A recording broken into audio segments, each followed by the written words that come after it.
অসহায় বৃদ্ধ বৃদ্ধাদের নতুন ঠিকানা শান্তিনিবাস। বিনামূল্যে থাকা, খাওয়া ও দেখভালের ব্যবস্থা। ভগবানপুরে বৃদ্ধাশ্রমের উদ্বোধন। সমাজে অসহায় ও অবহেলিত বৃদ্ধ বৃদ্ধাদের মুখে হাসি ফোটাতে পূর্ব মেদিনীপুর জেলার ভগবানপুর 2 নম্বর ব্লকের পাউশরিতে গড়ে উঠল আধুনিক বৃদ্ধাশ্রম শান্তিনিবাস। রবিবার ভূপতিনগর থানার অন্তর্গত পাউশি অন্তোদয় অনাথ আশ্রমের মাঠে আনুষ্ঠানিকভাবে এই বৃদ্ধাশ্রমের উদ্বোধন করেন উত্তর 24 পরগনার শ্যামনগরের বিশিষ্ট সমাজসেবী বিজেশ দত্ত।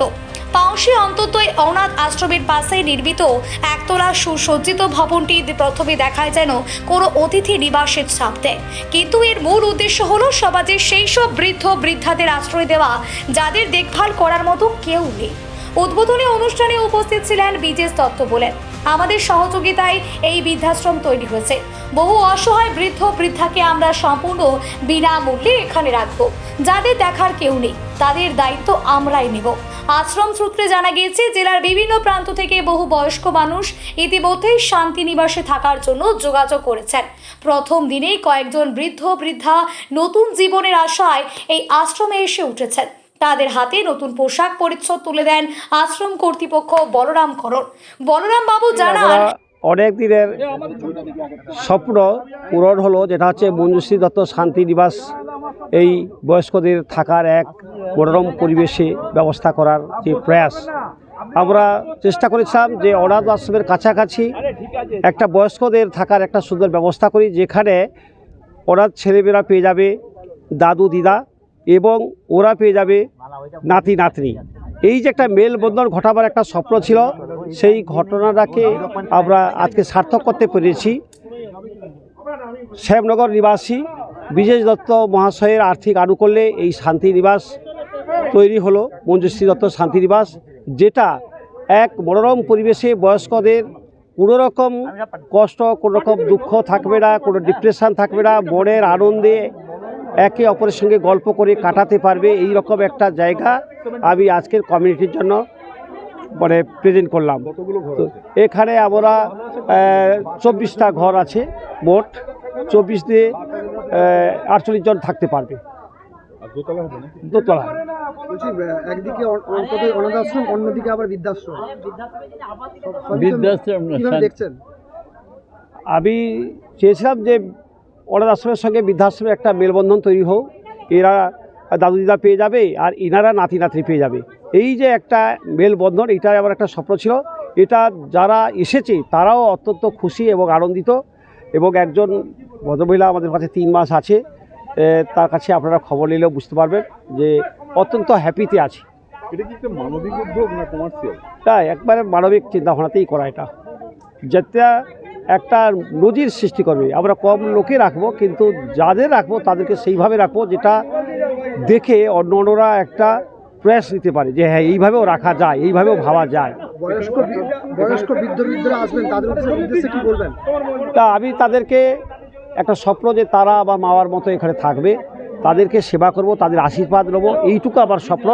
আশা করি তাদের আশীর্বাদ আমি পাবো, আরও আমি এগিয়ে যেতে আমাকে সাহায্য করব। এখানে থাকার জন্য কোনো শর্ত আছে?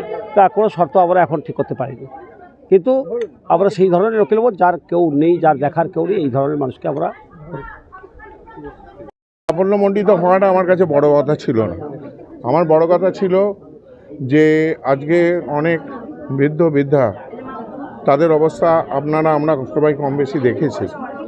তো তারা এই যে একটা একাকিত্ব, তাদের সন্তান বিদেশে থাকে, কেউ অন্য স্টেটে থাকে।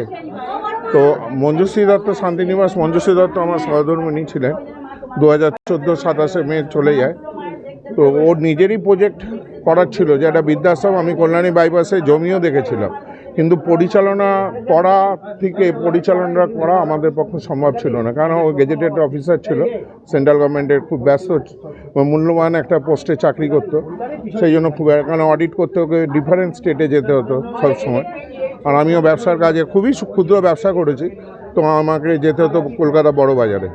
তো ওই জন্য আমি বললাম যে শান্তিনিবাস বা বৃদ্ধাশ্রম, আমি এই কারণে বলতে চাই না যে বৃদ্ধদের মনে করিয়ে দেওয়া যে তারা বৃদ্ধ হয়ে গেছে, না, তারা বৃদ্ধ না, মনের দিক দিয়ে আপনার মতো যৌবন। সাফল্য বলতে এটাই আমার, শুধু আমার না, আজকে অন্তত অনাথ আশ্রমের, আমি দেখুন আমি কিছু করার না, করার মালিক দুনিয়া একজন, উনি কারোর হাত দিয়ে করিয়ে নেন, কাউকে দায় দায়িত্ব হয়তো দেয়, করার মানসিকতা থাকলে জীবনের শেষ দিন অবধি কাজ করা যায়, এটা দেখেছি। তো যাই হোক,